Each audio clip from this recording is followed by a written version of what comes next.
High, I am Mousumi from Australia. কেমন আছেন আপনারা সবাই? আমি তো অনেক ভালো আছি। তো আজকে আপনাদের সাথে শেয়ার করব মাম্মামের সাথে তার ভাইয়ের প্রথম দেখা কেমন ছিল, মাম্মাম কিভাবে তার ভাইকে অ্যাকসেপ্ট করলো, সব থাকছে আজকের ব্লগে। তো মাম্মাম তো ঘুম থেকে উঠেই সেদিন চলে এসেছিলো, 11টার দিকে এসেছিলো প্রায়। তো আমি ঘুম থেকে উঠে আর ওরকমভাবে কোনো ক্লিপস নিতে পারি নাই, যেহেতু আগের দিন রাতে বাবাই ঘুমায়নি, একদম সকাল 7টার দিকে ঘুমিয়েছিল। দ্যাটস ওয়াই আমি আর রাতে ঘুমাতে পারিনি, সকালে একটু ঘুমিয়েছিলাম। তো সকাল 11টার দিকে ঘুম থেকে উঠিয়ে দেখি আমার হাজব্যান্ড চলে এসেছে মাম্মামকে নিয়ে, আর ওইদিকে আমি আমার মায়ের সাথে কথা বলতেছিলাম। এখন মাম্মামকে দেখে আমার এত কান্না পাচ্ছিল, মানে মাম্মামকে আমি এখন কুলে নেব নাকি আমি কি করব, মানে আমার খুবই খুবই এক্সাইটেড লাগতেছিল। এখন আমি ছোটোটাকে তো কুলে রেখেছি, এখন আমি কি করব। আর এইদিকে মাম্মাম দেখেন কত এক্সাইটেড, মানে সে হালকার উপরে ধরছে তার ভাইকে, মানে আমার হাজব্যান্ড দেখিয়ে দিচ্ছিল। এই ফার্স্ট টাচ করলো ভাইকে তার। তো তার মুখের মধ্যে যে একটা হাসি, সেটা দেখে আমি একটু হলেও মনের থেকে মানে একটু টেনশন দূর করতে পেরেছিলাম। কেন জানি মনে হচ্ছিল যে মাম্মামটা খুব একটা রাগ করবে না। আবার ভাবতেছিলাম কি করবে, কুলে দিলে কি আছাড় দিয়ে ফেলে দিবে, টান দিয়ে ফেলে দিবে, মানে ওকে ফেলে দিয়ে আমার কুলে এসে বসবে, না কি করবে। মনের মধ্যে কৌতূহল নিয়েই আমি আমার মাকে বললাম যে তুমি তোমার জামাইয়ের সাথে একটু কথা বলো, আমি একটু দিয়ে দেখি তো কী অবস্থা, ও কী করে। তো অনেকটা ভয় নিয়ে বাবাইকে দিলাম মাম্মামের কোলে। তাদের ফার্স্ট এই প্রথম মাম্মাম তার ভাইকে দেখলো এবং খুলে নিল।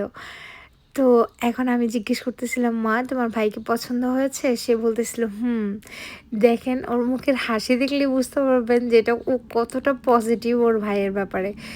মাম্মাম তো তার ভাইকে এত আলতো করে আদর করছে, দেখেন আমি নিজেও মনে হয় এতটা আলতো করে ধরি না, আমি শিখিয়েও দেইনি যে এত আলতো করে ধরতে হবে।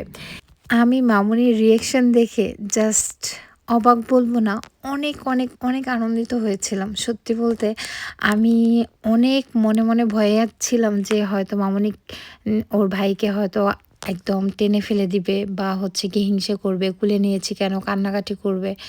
ও এইসব করতেই পারতো, এটা খুবই নর্মাল। আর যেসব বাচ্চারা করে আমি মনে করি এটাই স্বাভাবিক, কিন্তু মামুনি একদমই ডিফারেন্ট। থ্যাঙ্কস গড যে আমার লক্ষ্মী মামুনিটা তার ভাইকে এত সুন্দরভাবে অ্যাকসেপ্ট করে নিয়েছে। যাই হোক, এর মধ্যে আবার আমার লাঞ্চ চলে এসেছে। 12টার দিকে তো ওরা লাঞ্চ দেয়, এটাতে রাইস আর হচ্ছে কি একটা চিকেনের চিকেন কারি দিয়েছিল, আর হচ্ছে কি একটু স্যুপের মতো দিয়েছিল, আর একটা আপেল। দেখেন আমার মা লক্ষ্মী আমাকে কীভাবে খাইয়ে দিচ্ছে। আমি আমার শাশুড়ি মায়ের সাথে গল্প করতেছিলাম আর মামুনি এসেছে সেটা শেয়ার করতেছিলাম। মামুনি সকালে খেয়ে আসতে পারে নাই, এত সকালে এসেছে 11টার দিকে। আমার হাজব্যান্ড খাওয়া দাওয়া করায় আনেনি।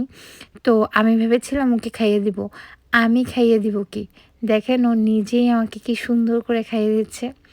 কেউ কিন্তু মাশাআল্লাহ বলতে ভুলবেন না, আমার মা লক্ষ্মী সত্যিই মা লক্ষ্মী। আমার তো পাশে আমার মা, আমার শাশুড়ি মা কেউই নেই ভগবানের জন্য। এত লক্ষ্মী একটা মাকে দিয়েছে, ছোট্ট মা, যে কিনা আমার খেয়াল রাখছে, আবার তার বাবার খেয়ালও রাখছে। আমি যদি ভিডিওটা কখনো শেয়ার করি তখন দেখতে পারবেন আমরা কিন্তু ওকে শিখিয়ে দিইনি যে মা আমাকে খাইয়ে দাও বা বাবাকে খাইয়ে দাও। আমি আমার শাশুড়ি মায়ের সাথে সুন্দরভাবে কথা বলতেছিলাম, শেয়ার করতেছিলাম যে ওর ফার্স্ট রিঅ্যাকশন কীরকম ছিল। কিন্তু ওর খিদে পেয়েছিল, ও নিজেও খাচ্ছে, আবার আমাকেও খাইয়ে দিচ্ছে, ওর বাবাকেও খাইয়ে দিচ্ছে, আবার নিজেও খাচ্ছে। আমার লক্ষ্মী মাটা যে বড় দিদি হয়ে গেছে তার প্রমাণ কিন্তু সে দিয়ে দিচ্ছে। আসলে ভগবান ওই সময়টা হয়তোবা ঠিক এভাবেই ম্যানেজ করে দেয় যে কি বলবো, যার কেউ না আছে তার ভগবান আছে। আমি দেশের থেকে অনেকের কাছ থেকেই শুনেছি ছোট আরেকজন আসলে বড়জন নাকি অনেক হিংসুটে হয়ে যায়, মারামারি মানে হচ্ছে কি হিংসে করে কুল থেকে নামিয়ে দেয়, তারপরে হচ্ছে থাপ্পড় দেয়, চিমটি দেয়, কত কিছু করে, কান্নাকাটি করে কুলে নিয়েছে কেন। কিন্তু টোটালি অপোজিট ছিল মাম্মাম। মাম্মামের এক্সাইটমেন্ট আপনারা দেখতেই পাচ্ছেন।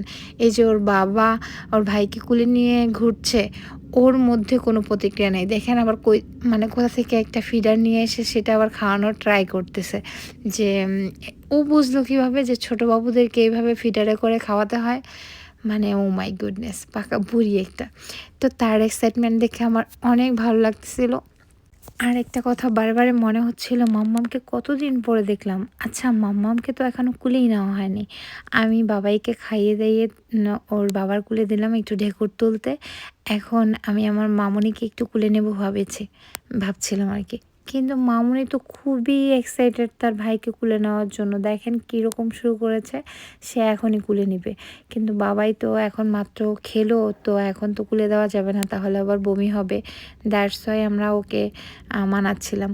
আর আমি তো মামুনিকে কুলে নিয়েছি বলে আমার হাজব্যান্ড আমাকে একটু বকা দিচ্ছিল যে, "তুমি কেন এই সময় কুলে নিতে গেলা?" কিন্তু আমার কোনো প্রবলেম নেই। আমার মাকে আমি কতদিন পরে কুলে নিলাম, ৩ দিন পরে। মানে ভাবা যায় মাম্মামকে ছাড়া জীবনের ১ম আমি ৩ দিন ছিলাম। মানে ৩ দিন ২ দিন পরে টোটালে ২ দিন পরে দেখা হলো। এই ওর জন্মের পরেই ১ম ওরে ছাড়া ২ দিন আমি রাত কাটাইছি। মানে রাতে ছিলাম অন্য কোথাও। আমি স্বপ্নেও চিন্তা করতে পারি না আমার সন্তানকে ছাড়া আমি অন্য কোথাও থাকবো। কিন্তু মায়েদের অনেক সময় অনেক কিছু করতে হয় সিচুয়েশন অনুযায়ী, কিছু করার নেই। তো ভগবান সবকিছু ঠিক রেখেছিল, এটাই অনেক। তো যাই হোক মাম্মামের তো তার ভাইকে আদর করা শেষই হয় না। তাদের তো আবার বাসায়ও যেতে হবে। আমি একটু আগিয়ে দিয়ে আসলাম। তো আজকের মতো এখানেই ব্লগটা শেষ করে দিচ্ছি। আমার ছেলে-মেয়েদের জন্য প্লিজ সবাই আশীর্বাদ করবেন। আর ভিডিওটি কেমন লাগলো প্লিজ কমেন্ট করে জানাবেন। Thanks for watching my video. Thank you so much.